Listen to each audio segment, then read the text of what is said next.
एक गांव में टुनटुनी चिड़िया अपने पिता बबलू कबूतर और अपनी माँ मुनमुन चिड़िया के साथ रहा करती थी। बबलू कबूतर बहुत ही मेहनती था। वो बहुत मेहनत से सुंदर सुंदर पर्स बनाया करता था और उन्हें बाजार में ले जाकर बेच देता था।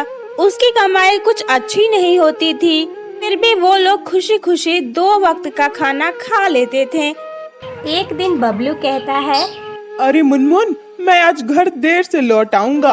तुम खाना खा लेना और टुनटुनी को भी खिला देना। मेरे इंतजार में मत रहना। क्यों? ऐसा क्यों कह रहे हो तुम? नहीं, वो क्या है ना मुनमुन, यहाँ पर इस गांव में कोई भी पर्स जल्दी खरीदता ही नहीं है।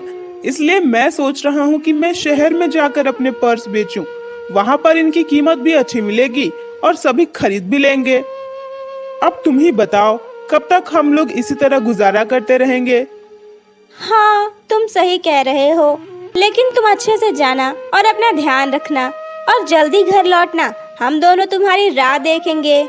बबलू कबूतर शहर के लिए निकल पड़ता है। बबलू रास्ते पर जा ही रहा था कि तभी सामने से एक तेज गाड़ी आई और उसे टक्कर मारकर वहां से चली गई। बबलू कबूतर को बहुत गंभीर चोट लगती है और वहीं उसके प्राण निकल जाते हैं। बबलू कबूतर का पड़ोसी कालू कौवा उसे देख लेता है और टुनटुनी के घर जाता है। मुनमुन भाभी, मुनमुन भाभी। अरे अरे, क्या हुआ कालू भाई? इतना घबरा क्यों रहे हो? जरा सांस तो ले लो। बताओ बताओ, क्या हुआ है? भाभी, मैं आपको क्या बताऊं, मैं शहर गया हुआ था। मैं अभी वहीं से आ रहा हूँ। मैंने देखा बबलू कबूतर का कार एक्सीडेंट हो गया है, उसकी मृत्यु हो चुकी है। आप दोनों जल्दी चलिए। एक पल में टुनटुनी और मुनमुन के ऊपर दुखों का पहाड़ टूट पड़ता है। इसी तरह कई दिन बीत जाते हैं। अब मुनमुन अपनी और अपनी बेटी की जिंदगी को चलाने के लिए पर्स बेचने जाया करती थी। बबलू कबूतर के थोड़े बहुत पर्स तो बिक भी जाया करते थे, लेकिन मुनमुन के पर्स बिल्कुल भी नहीं बिक रहे थे। इस वजह से दोनों माँ बेटी भूखों सो रही थी। अब मुनमुन की तबीयत बहुत खराब हो जाती है और वो बिस्तर पर पड़ जाती है। माँ, ये तुम्हें क्या हो गया है? पिताजी भी चले गए और अब तुम्हारी भी तबीयत खराब हो गई है। मुझे तुम्हें ठीक करना होगा, लेकिन उसके लिए तो मुझे दवाई लानी होगी, तुम्हें खाना भी खिलाना होगा। पर मैं ये सब कैसे करूं? ठीक है माँ, मैं एक काम करती हूँ। अब मैं ही पर्स बेचने जाया करूँगी। मैं पूरी मेहनत करूँगी। मैं शहर तक जाऊँगी और अपने पर्स बेच कर ही आऊँगी। वो गांव के बाजार में जाकर पर्स बेचती है, लेकिन कोई भी उसके पर्स नहीं खरीदता है। वो शहर की ओर जाने लगती है कि तभी रास्ते में कुछ गुंडे आ जाते हैं और उसके पर्स छीन लेते हैं। टुनटुनी उनसे डरकर वहां से चुपचाप चली जाती है। टुनटुनी एक जगह पर बैठकर रोने लगती है। हे भगवान, ये मेरे साथ क्या हो रहा है? पिताजी तो चले ही गए, माँ की तबीयत इतनी ज्यादा खराब है। मैंने सोचा कुछ पैसे इकट्ठा कर लूंगी तो उनके लिए दवाई ले जाऊंगी और उन्हें खाना भी खिला दूंगी। पर अब मैं क्या करूं? मेरे पास तो सिर्फ ये 10 रुपए है, वो भी मेरे किराए में चला जाएगा। इससे मुझे क्या मिलेगा? मैं क्या करूं अब? सारे पर्स भी चोरों ने छीन लिए। मेरे साथ ही ऐसा क्यों हो रहा है भगवान? टुनटुनी अपनी जिंदगी को कोस ही रही थी कि तभी वहाँ पर एक बूढ़ा कबूतर आता है और वो टुनटुनी से कहता है, अरे बेटा, तुम रो क्यों रही हो?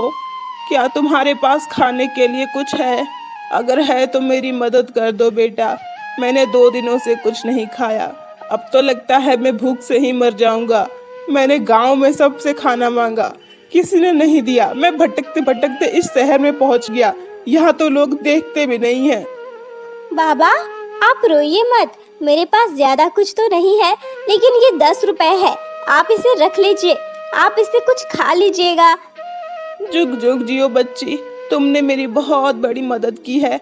मैं ये एहसान कभी नहीं भूलूंगा। यह कहकर वो बूढ़ा कबूतर वहाँ से चला जाता है। टुनटुनी भी अपने घर के लिए निकल पड़ती है। तभी उसे पीछे से कोई आवाज देते हुए कहता है, टुनटुनी, अरे ओ बेटा टुनटुनी, कहाँ जा रही हो तुम? जरा मुझसे तो मिल लो, पीछे मुड़कर तो देखो। टुनटुनी चौंक जाती है और पीछे मुड़कर देखती है। वो देखती है कि वहाँ पर एक परी है जो उसे पुकार रही है। डरो नहीं टुनटुनी, मेरे पास आओ। मैं एक परी हूँ और मैं तुम्हारी मदद करने आई हूँ। क्योंकि आज तुमने मेरी बहुत बड़ी मदद की है। परी, मैंने आपकी क्या मदद की? मैंने तो आपको कभी नहीं देखा। टुनटुनी, तुमने मुझे देखा है, लेकिन तुमने मुझे किसी और रूप में देखा था।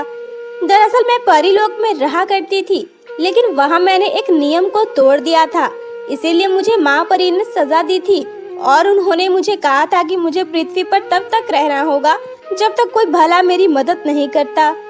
आज तुमने मेरी मदद की, इसी वजह से मेरी सजा पूरी हो गई है और मैं वापस एक परी बन गई हूँ। अब मैं तुम्हारी मदद कर सकती हूँ।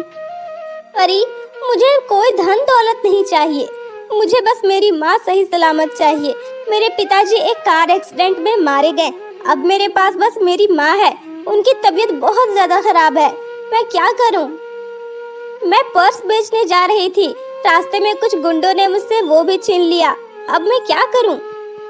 डरो मत टुनटुनी, ये लो, ये जादुई बीज हैं, इन्हें तुम अपने खेत में बो दो।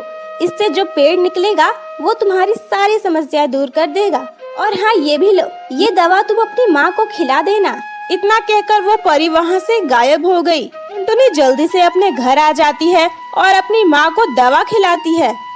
फिर वो अपने खेत में जाकर वहाँ पर उन बीजों को बो देती है। देखते ही देखते वहाँ पर एक बड़ा सा पेड़ निकल आता है। वो पेड़ जादुई था।